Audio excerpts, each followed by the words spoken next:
This is the world map, and if we zoom into the Middle East, we see a vast territory under the control of the mighty Roman Empire.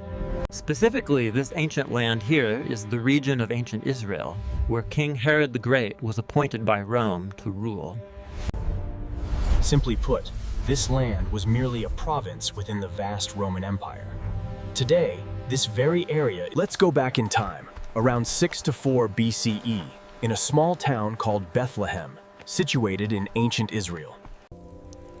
It was here that Jesus was born into a poor Jewish family. Many believe Jesus was born in 1 AD, but according to scripture, Jesus was born while King Herod the Great was still alive. Meanwhile, the ruthless King Herod, consumed by paranoia, issued a cruel decree that would bring fear and sorrow upon Bethlehem. However, God had warned Mary and Joseph of the impending danger, prompting them to flee immediately to Egypt. They lived in exile there for several years, waiting until Herod the Great died, around 4 BCE. Afterward, Joseph and Jesus returned to their homeland of Nazareth. Here, Jesus lived a quiet life for the next 27 years. Although scripture records few details of his childhood, archaeologists believe Joseph, Jesus' foster. Sepphoris was about 6 kilometers from Nazareth, a city his son Herod was fiercely rebuilding as his capital. I and the Father are one. Before Abraham was, I am. Before Abraham was born, I am. What is he saying? He blasphemes! Get away from him! Jesus passed by the Sea of Galilee and met a Samaritan woman. This was very rare, as Jews did not Typically interact with Samaritans, especially women. He spoke to her about something, the living water that only God can grant. That conversation convinced her that he was the Messiah, and she ran off to spread the news about him. Afterward, Jesus left Samaria and arrived in the town of Cana, where he had previously performed the miracle of turning water into wine. He then came to Jerusalem with his disciples, but was met with hostility. The religious leaders condemned him for declaring himself the Messiah, the one the Jewish people had awaited for hundreds of years. They accused him of claiming to be the one who would liberate the nation from Roman rule and become the eternal king of all Israel. Later, Jesus came to Jerusalem while Judas Iscariot, trusted disciple, had already made a deal with the priests. He betrayed his teacher for 30 pieces of silver. Truly I tell you, one of you will betray me!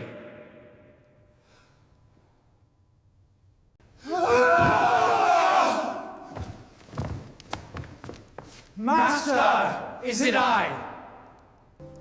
I am the bread of life. Whoever eats of me will live forever. This statement was too hard for many to believe at that time, as they did not understand he was speaking of spiritual life.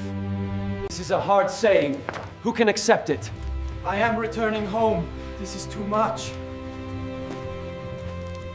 Jesus continued his journey toward Tyre, Sidon, and Decapolis. In these places, he healed the deaf and mute, And miraculously cured illnesses.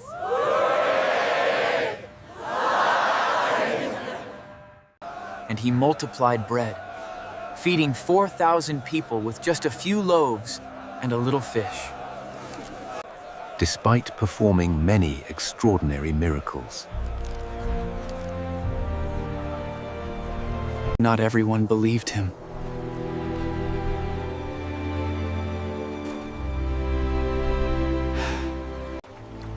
Afterward, he appeared to his disciples by the Sea of Galilee.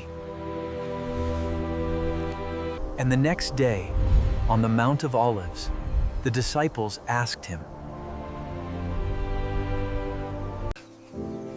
"Lord, is this the time you will restore the kingdom to Israel?" It is not for you to know the times or dates the Father has set by his own authority. First, the entire world must hear about me. And then he ascended into heaven, promising to return.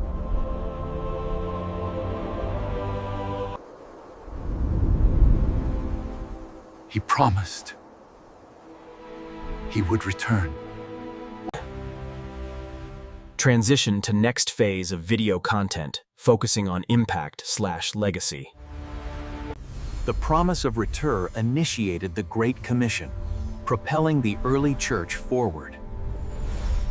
Followers took his message far beyond the borders of Israel, into the heart of the empire. Even across treacherous seas, the message traveled through dedicated apostles. The message infiltrated the Roman ranks, challenging the established order from within. They gathered in secret places, nurturing the nascent faith away from imperial eyes. But persecution followed swiftly, testing their commitment to the resurrected Lord. Faith was proven through sacrifice. Their blood watered the seeds of the new religion. Centuries passed, and the political landscape shifted dramatically with the rise of Constantine. A pivotal moment arrived when he allegedly saw the sign of Christ before battle. The following victory cemented Christianity's path from persecution to imperial favor. Christianity evolved, shifting from decentralized gatherings to formalized doctrine in grand councils. Monasteries became the vital keepers of scripture, preserving the ancient stories through meticulous labor. For centuries, the church structure became synonymous with European civilization and political power. The longing to walk where Jesus walked persisted, driving pilgrims across continents. Then came the age of print, shattering the monopoly on sacred knowledge. Reformers demanded direct access to Scripture, challenging established religious authority. As the world expanded, so too did the reach of the Christian narrative. In new lands, faith adapted, emphasizing personal relationship and strict adherence. The Enlightenment brought rigorous scrutiny, demanding empirical evidence for events like the Nativity and the Resurrection. Yet, waves of revivalism sought to rekindle the original emotional fervor of the early church. In modern times, archaeology has sought to ground the historical context of Jesus' life in tangible evidence. Through world wars and upheavals, the story of hope remained a lifeline for millions. Today, the impact of the Bethlehem narrative stretches across every nation and culture. The message continues to be adapted, consumed instantly across digital platforms. Yet, the geographical origin remains a focal point of intense, ongoing political friction. Sites of Jesus' life are sites of dispute, echoing Herod's original territorial concerns. The tension between different populations claiming the same historical ground continues unabated. Scholars still debate the precise timeline of Herod's death and Jesus' infancy. The poverty of Bethlehem, where Jesus was born, remains a persistent, tangible issue today. The challenge remains. Can the message of universal living water transcend current divides. His early ministry challenged cultural segregation. The message remains relevant in today's polarization. The temptation of the 30 pieces, be it silver or political gain, is a constant human challenge. His teaching on spiritual sustenance overshadowed worldly kingdoms then, just as it should now. The difficulty in grasping spiritual concepts over immediate, physical reality persists across millennia. The call to feed the 4,000 is answered today through acts of selfless compassion. Despite skepticism, the draw of miracles and profound teaching remains strong. Is this the moment? When will the kingdom truly come? It is. First, the whole world must hear. The modern era has provided unprecedented tools to fulfill that mandate of global witness. From the farthest reaches to the closest neighbor, the message is still being delivered. The foundation laid in Jerusalem continues to support a global structure of faith. Personal encounters confirm the spiritual reality behind the historical events. The story is not confined to the past. It is active in the present moment. We await the fulfillment of his promise, the restoration of all things. From a census in Roman-occupied Judea to the tyranny of Herod.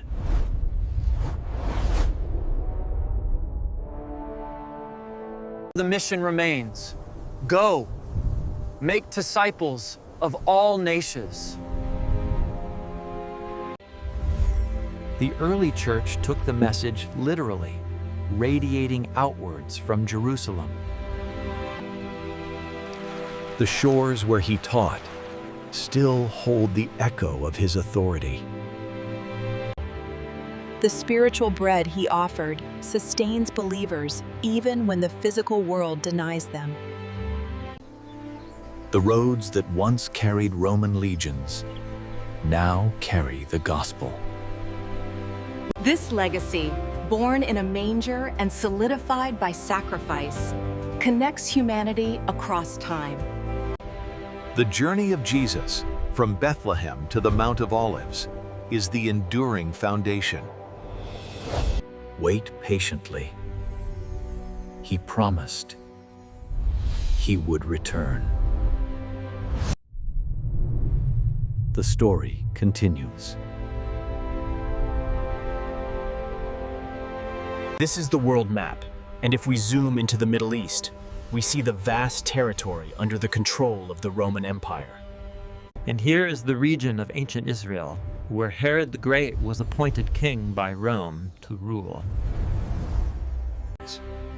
Simply put, this land was merely a province within the vast Roman Empire. Today, this very region. Traveling back to the past, around 6 to 4 BC, in a small town called Bethlehem, located in ancient... Many believe Jesus was born in 1 AD, but according to Scripture, Jesus was born while King Herod the Great was still alive. But God warned Mary and Joseph of the impending danger, so they immediately fled to Egypt. They lived in exile. Afterward, Joseph and Jesus returned to their hometown of Nazareth.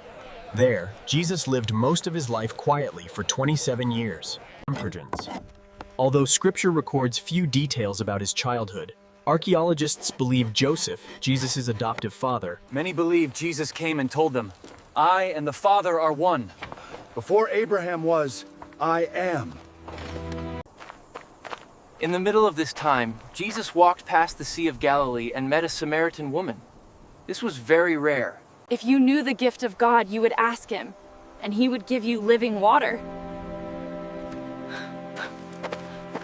Afterward, Jesus left Samaria and went to Cana, where he had previously performed the miracle of turning water into wine. He arrived in Jerusalem with his disciples but was met with hostility. The religious leaders condemned him for claiming to be. Later, Jesus went to Jerusalem, just as Judas Iscariot, a trusted disciple, made an agreement with the priest. Truly I tell you, one of you will betray me. Lord, is it I? I am the bread of life. Whoever eats me will live forever.